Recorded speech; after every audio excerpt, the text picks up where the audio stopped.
Hi everyone, this is Aaron for Zollotech. We're going to review the Samsung Galaxy S4. This is the Verizon version and comes in at $199 with a 2-year contract, and it's a really, really nice phone. It's got some incredible specs, so let's go over some of those. First, talking about the screen. The display is 5 inches. It's a 1080p display, so that means 1920 by 1080 pixels. It has a huge pixel density of 441 pixels per inch in a nice Super AMOLED capacitive touchscreen, and it's just really phenomenal to look at. It has a talk time of 17 hours, 15.4 days of standby. That's because it has a huge 2600 milliamp hour battery. If we pull the back off here, I'll show you that. And you can see here's the battery, and it doesn't really look too huge, but it's got a lot of capacity. In the back, you can see we have our SIM card slot here, and we've got microSD expandable storage. It does have 16 gigabytes internal, but it's expandable via that for 64 gigabytes of extra storage.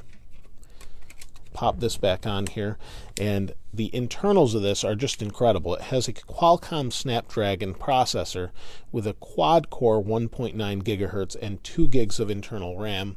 It also has an Adreno 320 GPU, and it's just unbelievable as far as how fast it is. It's got a forward-facing 2 megapixel camera, and it has a rear-facing 13 megapixel camera with flash. The overall phone looks very similar to that of the S3, as you can see here. This is the S3, here's the S4. They do feel a little bit different. The S4 is a little more squared off here on the left than the S3. But they do come in different colors as well. It comes in a black as opposed to the white. And even though the screen is really big, it doesn't feel as huge as you would think, just because they've done a nice job of kind of sculpting the way you hold on to this.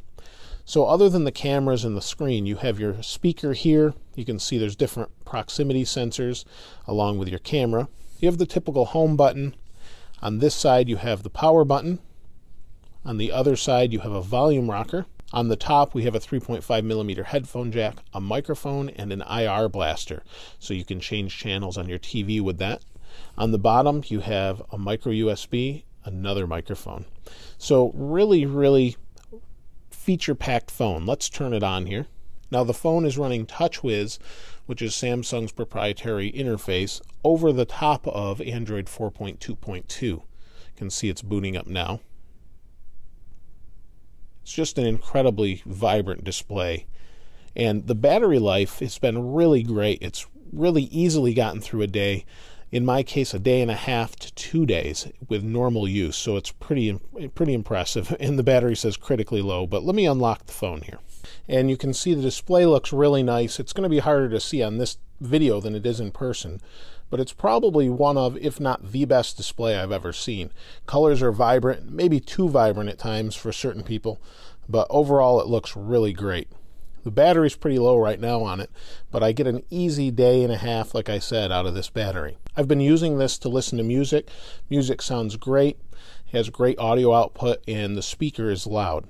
If I go into the apps here, you can see these are pretty much the stock apps with some things I've added, like Google's Music and things like Instagram, Facebook that I have in folders here on the main home screen.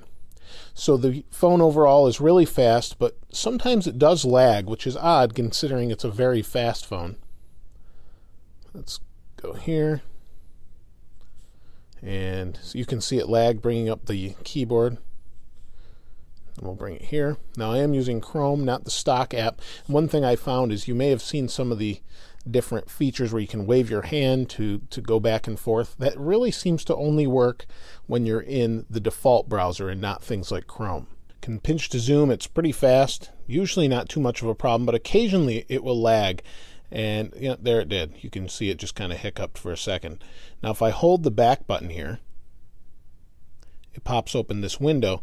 Now if I want to bring something else into it, we'll try the other browser. Oh, I didn't grab it there. You can see I can do multi-window. So now I have the other browser. And let's scroll up a little bit. We'll go to Zollotech here. And it will load in this window. So you can see we have 2 browsers open. Let me rotate it. And they rotated. We've got split screen. Let's see if we can refresh this one here. And you can watch movies with one, while you're surfing the web on the other. Works really nice, and then I can slide it over here, make it bigger or smaller, and it's really pretty neat that you can do this. You can do this on the Galaxy Note 2 and a couple other phones, but the S4 allows for more than the others as well. So let me shrink that back down. We'll rotate back, and there we have it. So let me turn that back off, and we're back to one browser. So it's really nice to have features like that. We do have other features they've included where the website will, using the internet here, will look at my eyes, and you can see the eye lit up there. Once it lights up green, I can tilt my head down and it will move. I don't know that it's really practical to use. You can see I'm tilting it. Now it's going to stop. And it works okay. It doesn't work within Chrome, only works within the stock browser. But it's something that is kind of a feature that's just there that you may or may not want to use. And my battery just died. But there's so many little features in there that people are going to love at least something and just not use the others. So instead of taking Apple's approach, where Apple says you're going to use it this way, Samsung has taken the opposite approach, given you everything, and said, figure out how you want to use it.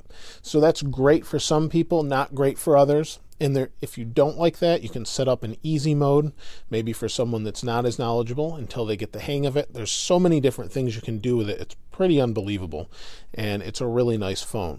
If I had one complaint, this is kind of a thing that some people like or don't like. It's the plastic construction. It feels cheap when compared to, say, the metal construction of an iPhone or an HTC One. It just doesn't feel as nice. The hardware itself, speed-wise, and the display feel as nice or better, but the actual back and the sides just don't feel as high quality as you would expect from something this high-end. So that's really the only complaint I would have, and honestly, for me, it's not that big of a deal because it's such a nice phone as far as Android goes. So if you have any questions or comments regarding the Samsung Galaxy S4, I'd love to hear what you have to say about it. Have you got your hands on one? Maybe you just bought one and you love it, or maybe you don't like it. Let us know in the comments below. If you haven't subscribed already, please subscribe. As always, thanks for watching. This is Aaron. I'll see you next time.